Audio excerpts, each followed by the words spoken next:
Hey, thanks so much for clicking on this video and welcome to the Haves and the Have-Nots review here on YouTube. If you're a fan of Tyler Perry, you've come to the right place. Be sure to click that subscribe button as well as the bell notification icon. That way you don't miss out on any new content on the channel. And also check me out on these social media platforms, and links in the description below will lead you to my Twitter, Instagram, Facebook group, and Facebook page. Once again, thanks for joining in and enjoy the video. All right, happy Tuesday, everyone. Have and have not fans. We have a new episode airing in just a few short hours. And yes, before going any further, I did see the brief clip on the Haves and the Have Not Facebook page, which is actually kind of confusing. Usually we get two of these clips before an episode airs on Tuesday, but for whatever reason, we only got one. But I'm not complaining. Maybe that means that the episode is so good, they want to save as much of the episode as possible.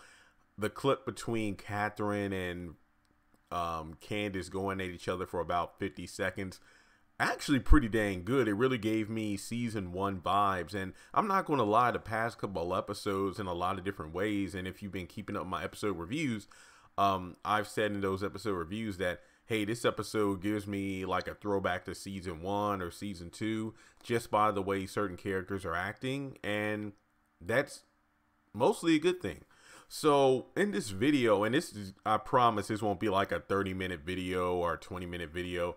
It's kind of addressing something that a lot of people, well, for the most part, some people sarcastically bring it up after each episode on Tuesday. And I actually did a video on this several months ago, but I thought just to kind of go back to give a fresh reminder to everyone who isn't aware. But a lot of people are like, does anybody on this show go to work? I mean, aside from Justin, his nasty ass, at least we know he works at the police station.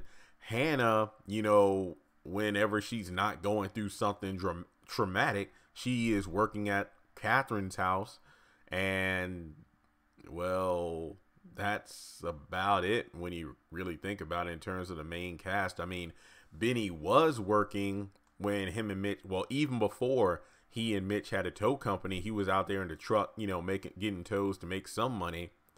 Then he had the tow company, but arguably most of the time was spent trying to help Candace cover up the Quincy Maxwell murder, because Mitch brought it up as like, yo, man, it's all good that we got the tow company, but I'm the one doing all the work here. And Candace pretty much is, well, if you call her pimping and hustling and whatnot work, then technically she clocks in whenever she wants to, I guess. Well, there's that.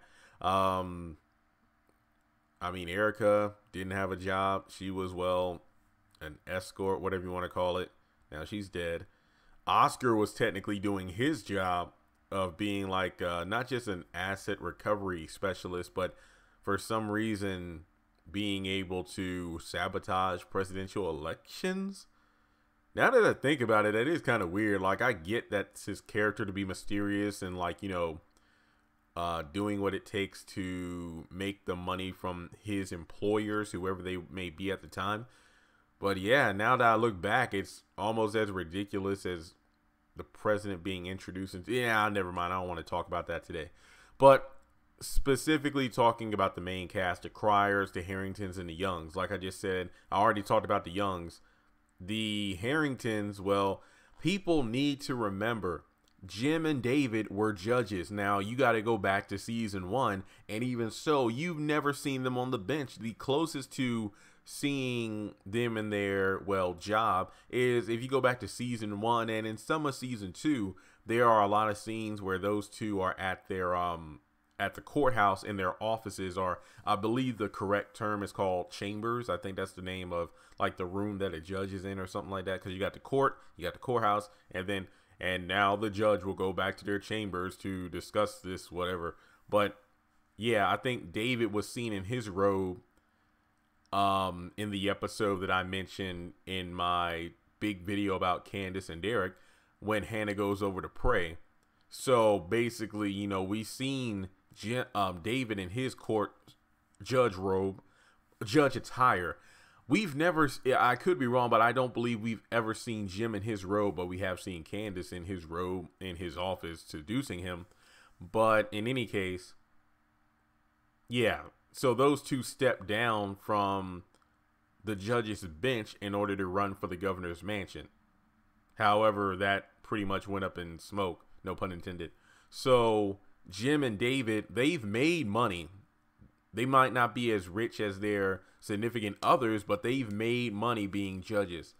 And Catherine, to my knowledge, has never really had a job because she's an heiress, meaning that the money from her father that was left to her in her will was, well, given to her.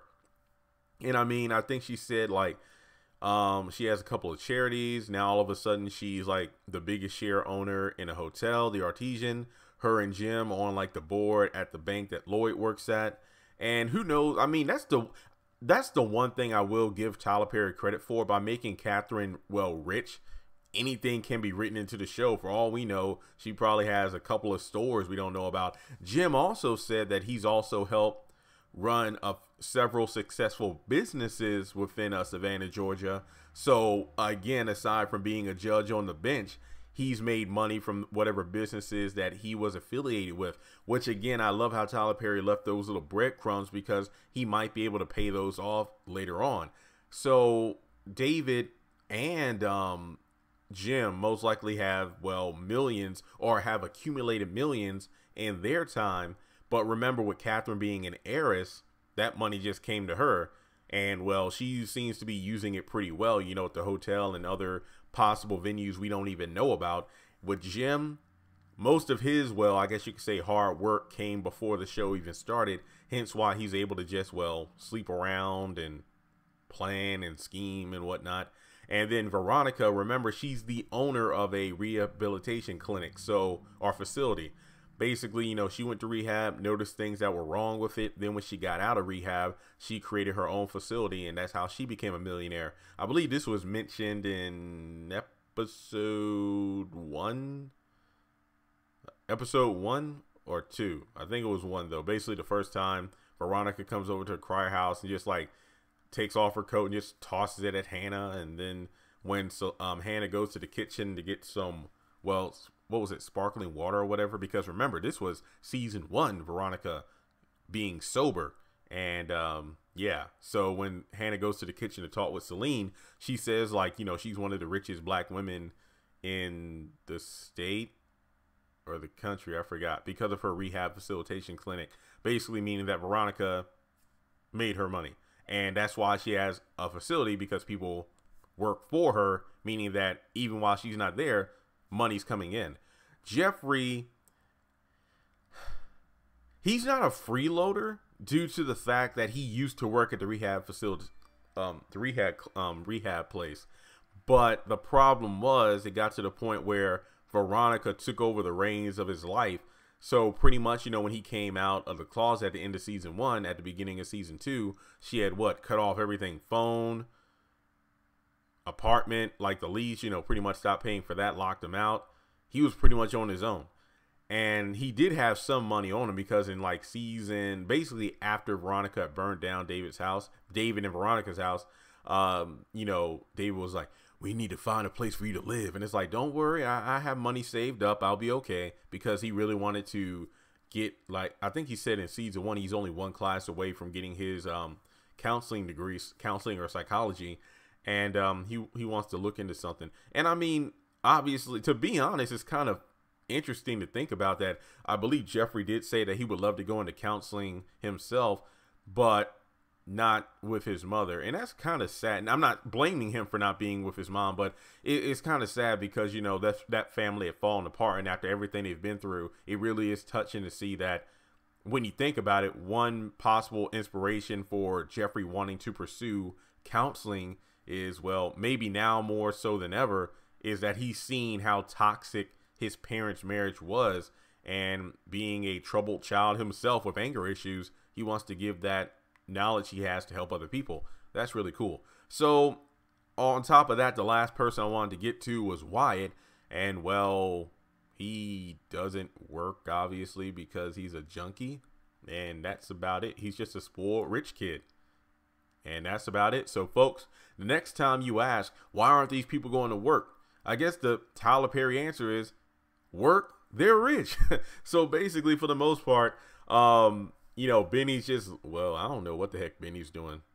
I mean, he's just trying to save his life from the Malones. So yeah, and Derek works too, obviously. So there's that aspect. So I guess Hannah. I think that the most consistent workers are love or hate specific characters is Justin because he does his job. Derek because well he's on contract to do certain things, hence why he's not around all the time, but he's out there making that money.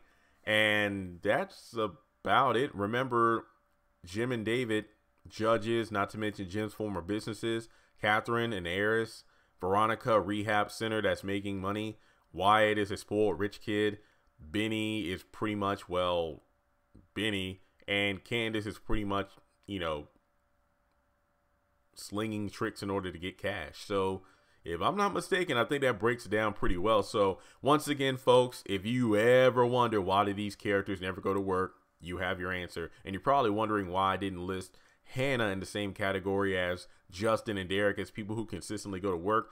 Well, Hannah has a problem of, well, I think of her sometimes as that kid that just finished up high school or college and their parent, let's say Catherine is the parent, trying to get them to get out the house and work, but it's like, well, I don't know what I want to do, but you don't have any other options. So when your parent gives you a job opportunity, you don't want to take it, but you really have no choice because you're not bringing in any sort of income. And that's one thing that really irked me about Hannah last season is like, you're staying in Catherine's house, yet you're going on about how you can't accept something so big.